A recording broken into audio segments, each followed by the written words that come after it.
كلامه المجيد وفي فرقانه الحميد. أعوذ بالله من الشيطان الرجيم. بسم الله الرحمن الرحيم. منها خلقناكم وفيها نعيدكم ومنها نخرجكم تارة أخرى. وقال تعالى في شأن حبيبه ومحبوبه ومعشوقه آمرا ومخبرا: إن الله وملائكته يصلون على النبي يا أيها الذين آمنوا صلوا عليه وسلموا تسليما. সকলে নামাজের দরুদ পড়ি। আল্লাহুম্মা সাল্লি আলা মুহাম্মাদিন ওয়া আলা আলি মুহাম্মাদ কামা সাল্লাইতা আলা ইব্রাহিম ওয়া আলা আলি ইব্রাহিম ইন্নাকা হামিদুম মাজিদ।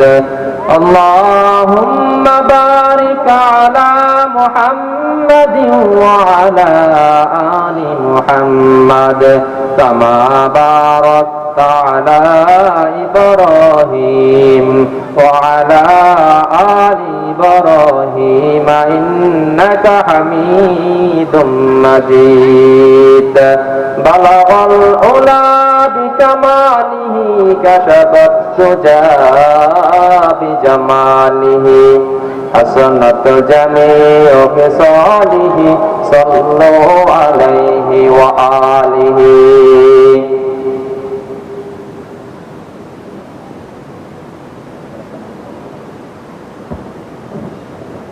নারায়ে তাকবীর। আল্লাহু আকবার। দ্বিতীয় বক্তার আগমন। শুভেচ্ছায় স্বাগতম। শুভেচ্ছায় স্বাগতম। দ্বিতীয় বক্তার আগমন। হাজবাড়ি মহিলা মাদ্রাসার পক্ষ থেকে লাল গোলাপ শুভেচ্ছা। লাল গোলাপ শুভেচ্ছা। হাজবাড়ির পক্ষ থেকে নারায়ে তাকবীর। আল্লাহু আকবার। بلغ العلا بكماله كشف الدجى بجماله حسنت جميع خصاله صلوا عليه وآله. لا إله إلا الله لا إله إلا الله. সবাই জবান খুলে লা ইলাহা لا إله या रब मेरे आँखों में समा जाए मदीना या रब मेरे आँखों में समा जाए मदीना. मुद्दत से मेरे दिल में तमन्नाए मदीना मुद्दत से मेरे दिल में तमन्नाए मदीना. ला इलाहा ला इलाहा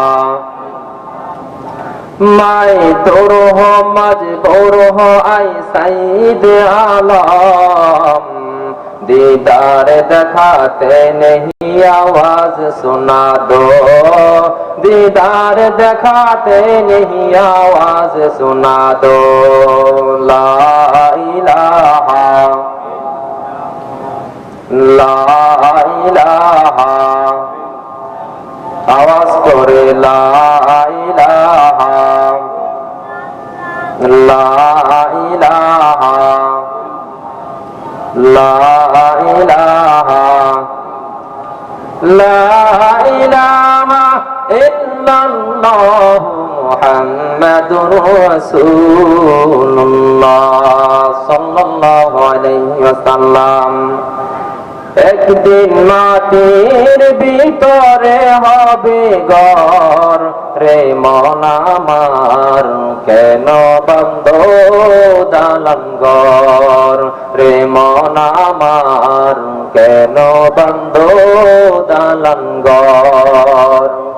একদিন মাটির ভিতরে হবে ঘর রে মন আমার, কেন বন্ধ দালান ঘর রে মন আমার, কেন বন্ধ দালান ঘর।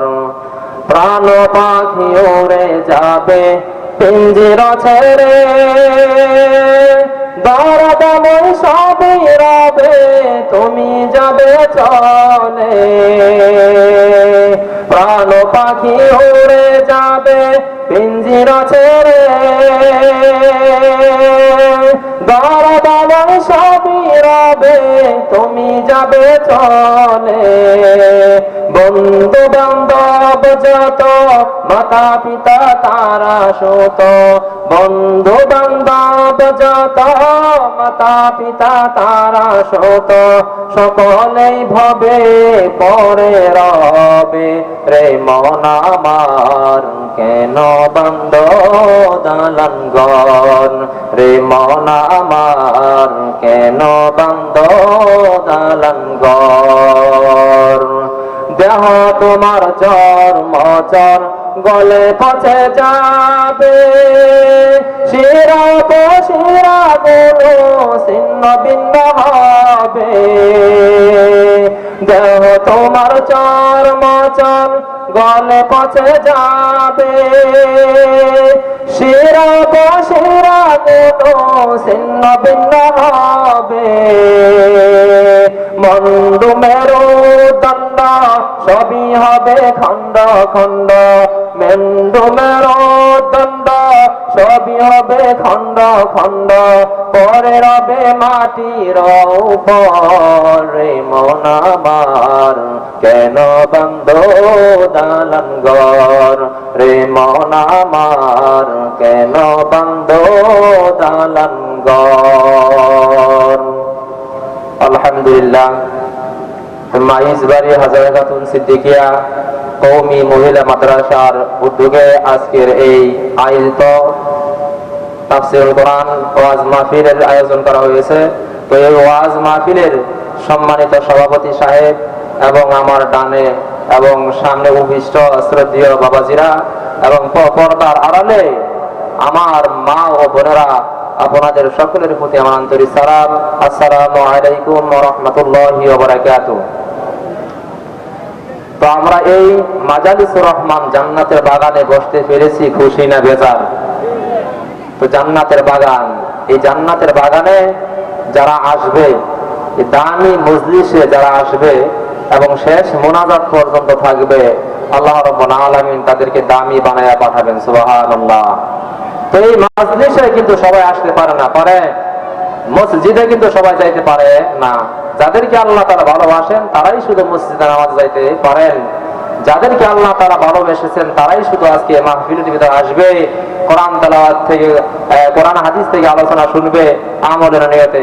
আল্লাহ তাআলা আমাদের সকলকেই যেন এই নসিহত গুলো আমলের নিয়তে শোনা তৌফিক দান করেন, সকলে বলেন আমিন।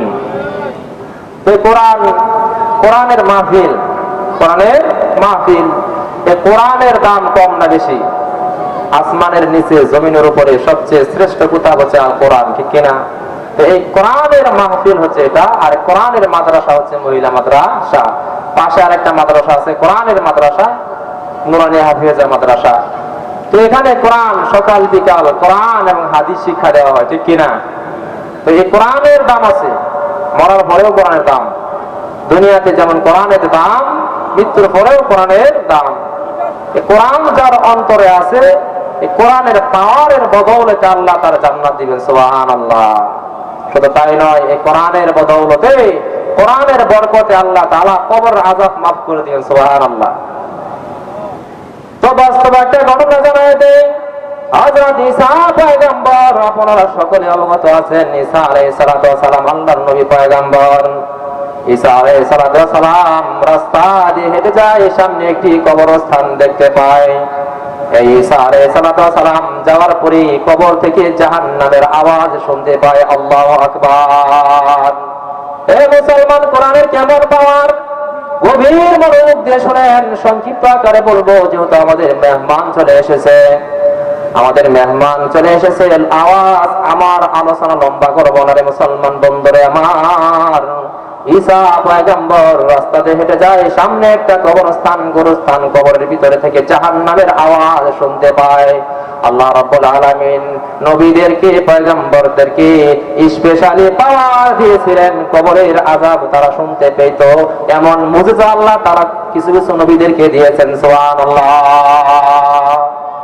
এই জাহান্নামের আওয়াজ, জাহান্নামের আওয়াজ, যুবকের কবর থেকে জাহান্নামের আওয়াজ ঈসা আলাইহিস সালাম শুনতে পায়। এবার রাস্তা দিয়ে কবর পাশ দিয়ে অতিক্রম করলেন। আবার কিছুদিন পরে আবার যখন সে কবরের পাশ দিয়ে যাইতেছিলেন মুসলমান, আবার সে কবরের ভিতর থেকে জাহান্নামের ঘ্রাণ আসতেছে। সুবহানাল্লাহ। একই কবর, কয়েকদিন আগের তারতম্য, কয়েকদিন আগে চললো জাহান্নামের শাস্তি, আর কয়েকদিন পরে যাইতেছে জান্নাতের ঘ্রাণ। সুবহানাল্লাহ। তো ঈসা আলাইহিস সালাম আশ্চর্যিত হলেন। ঈসা পয়গম্বর মালিককে ডাকতে বলে, মালিক, তোমার কৌশল বুঝলাম না। কয়েকদিন আগে যখন আমি রাস্তাতে গেলাম, জাহান্নামের আওয়াজ কবর থেকে আসতেছে দেখতে পেলাম। আবার আজকে কি হলো রে আল্লাহ? আজকে আবার জান্নাতের ঘ্রাণ আসতেছে। সুবহানাল্লাহ। আল্লাহ রাব্বুল আলামিন বললেন, ওয়া মাকারু মাকারাল্লাহ আল্লাহু খায়রুল মাকিরিন। আল্লাহু আকবার। হে ঈসা, আমি আল্লাহ রাব্বুল আলামিনের কৌশল তুমি বুঝবা না, বোঝার ক্ষমতা হবে না। আমি আল্লাহ রাব্বুল আলামিন উত্তম কৌশল অবলম্বনকারী। আমি আল্লাহ তাআলা জানি এই বান্দা কবরে এসেছে, দুনিয়ার ভিতরে একটা সন্তান রেখে এসেছে। সুবহানাল্লাহ। এই যুবক যখন দুনিয়াতে জীবিত ছিল, এই যুবকটা জীবিত থাকার পরে মৃত্যুর আগে তার স্ত্রীকে নসিহত করলো, স্ত্রী আমার তোমার গর্ভে যে সন্তান আছে, এই সন্তানটা দুনিয়াতে আসার পরে এই সন্তানটাকে তুমি মাদ্রাসায় পড়াশোনা করাইবা। সুবহানাল্লাহ। এই সন্তানকে তুমি কোরআনের হাফেজ বানাইবা, এই সন্তানকে তুমি হাদিসের হাফেজ বানাইবা। এই সন্তান যখন দুনিয়াতে আগমন করলেন, বয়স যখন 4 বছর, কয় বছর? এই বাচ্চার যখন 4 বছর, মুসলমান বাবাজিরে আমার, সন্তানটাকে মাদ্রাসায় মা পাঠায় দিলেন। মাদ্রাসায় যাওয়ার পরে বাচ্চা কিন্তু শুরুতেই কোরআন তেলাওয়াত করতে পারে না, পারে কিনা বলেন? শুরুতেই কিন্তু কোরআন তেলাওয়াত করতে পারে না। উস্তাদের কাছে নিয়ে যাওয়ার পরে উস্তাদ তাকে শুরুতেই সবক দেয়, বিসমিল্লাহির রহমানির রহিম। ঠিক কিনা বলেন? শুরুতেই সবক দেয় বিসমিল্লাহির রহমানির রহিম। এই ছোট্ট নাবালক সন্তান যখন বিসমিল্লাহির রহমানির রহিম পাঠ করলেন, আল্লাহ রাব্বুল আলামিনের আরশের ভিতরে ধাক্কা লেগে গেল। সুবহানাল্লাহ। এবার ফেরেশতারা বলে, আল্লাহ, তোমার অমুক বান্দা, নাবালক বান্দা, নাবালক বাচ্চা, বালক হয় নাই, তার আমলের খাতা তো এখনো খোলা হয় নাই, নেকের খাতাও তো এখনো খোলা হয় নাই। আল্লাহ, তার নেক গুলো এখন কাকে দেওয়া হবে? আল্লাহু আকবার। ছোট্ট বাচ্চা বিসমিল্লাহ পড়েছে, আল্লাহকে ফেরেশতারা বলছে, আল্লাহ তুমি না বলেছো প্রত্যেক হরফের বিনিময়ে 10 নেকি? তাহলে বিসমিল্লাহর ভিতরে 19টা হরফ আছে, 19 হরফের ভিতরে 190 নেকি। সুবহানাল্লাহ। আল্লাহ, এই বাচ্চা তো নাবালেক, নাবালেকের আমল তো এখনো চালু হয় নাই, এই আমলগুলো কাকে দেওয়া হবে? আল্লাহ এবার ডাক দে বলে, ও ফেরেশতা, তোমরা খোঁজ নিয়ে দেখো এই বাচ্চার বাবা দুনিয়াতে আছে না নাই, মা দুনিয়াতে আছে না নাই। তো এবার আল্লাহ জানে কিনা এই বাচ্চার বাবা জীবিত না মৃত, আল্লাহ জানে কিনা? এরপরে আল্লাহ ফেরেশতাদের কাছে জানতে চায়। আল্লাহ বলে, ফেরেশতা আমার, এই বাচ্চার মা বাবা জীবিত আছে কিনা তালাশ করে দেখো। এবার ফেরেশতা বলে, আল্লাহ, এই বাচ্চার বাবা তো 4 বছর পূর্বে এই দুনিয়ার জমিন থেকে বিদায় হয়ে আসছে। আল্লাহু আকবার। আল্লাহ বলে, হে ফেরেশতারা, এই বাচ্চার বাবার কবরের আযাবে কি শাস্তি হইতেছে কিনা? আচ্ছা বলেন তো, আল্লাহ জানে কিনা? আল্লাহ কিন্তু সবকিছু জানে, এরপরও ফেরেশতাদের মুখ থেকে জানতে চায়। আল্লাহ বলে, ও ফেরেশতারা, এই বাচ্চার বাবার কবরে কি কোনো আযাব হইতেছে? ফেরেশতারা এবার ডাক দিয়ে বলে, মালিক, আমাদের চাইতে আপনি তো ভালো জানেন। এই বাচ্চার দুনিয়াতে ওর মার গর্ভে থাকা অবস্থায় বাচ্চার বাবা দুনিয়া থেকে চলে এসেছে। আসার পর থেকেই বাবার কবরের ভিতরে জাহান্নামের শাস্তি হইতেছে। আল্লাহ রাব্বুল আলামিন বলেন, তাহলে এই বাবার সন্তান বিসমিল্লাহ বলেছে, এই বিসমিল্লাহর ভিতরে কি আছে? ফেরেশতারা বলে, আল্লাহ, আপনাকে এই বাচ্চাটা বলেছে আপনি রহমান, আপনি রহিম, আপনি দয়ালু। এই বাচ্চা মুখ দিয়ে উচ্চারণ করেছে। আল্লাহ, আপনি যে রহমান হয়ে থাকেন, আর এই বাচ্চার কবর, এই বাচ্চার বাবার কবরের আযাব আপনি মাফ করে দেন। সুবহানাল্লাহ। তখন আল্লাহ বলে, এই ফেরেশতারা, এই বাচ্চা কি আমারে দেখছে? এই ছোট্ট বাচ্চা আমারে বলতেছে আমি রহিম, আমি রহমান, আমি দয়ালু। আল্লাহ বলে, ফেরেশতারা বলে, না না না, এই বাচ্চা আপনাকে দেখে নাই, এরপর আপনাকে রহমান বলেছে। আল্লাহ রাব্বুল আলামিন ফেরেশতাদেরকে জানায় দেয়, ও ফেরেশতারা, তোমরা সাক্ষী থাকো, আমি এই বাচ্চার বাবার কবরের আযাব মাফ করে দিলাম। সুবহানাল্লাহ। এই বিসমিল্লাহর পাওয়ার। এবার আল্লাহ রাব্বুল আলামিন ঈসা আলাইহিস সালাতু ওয়াস সালামকে জানায় দিলেন, হে ঈসা পয়গম্বর, এই বাচ্চার এই বাবার একটা সন্তান দুনিয়াতে ছিল, যা বিসমিল্লাহ পড়েছে, বিসমিল্লাহর বদৌলতে আমি আল্লাহ তাআলা এই বাবার কবরের আযাব মাফ করে দিলাম। সুবহানাল্লাহ। এজন্য আল্লাহ তাআলা কোরআনে বলেছেন, মাকারু মাকারাল্লাহ আল্লাহু খায়রুল মাকিরিন। আমি হলাম উত্তম কৌশল অবলম্বনকারী, আমার চাইতে আর কেউ উত্তম কৌশল অবলম্বন করতে পারবে না। এটা হলো ঈমানের পাওয়ার। কিসের পাওয়ার? কোরআনের পাওয়ার।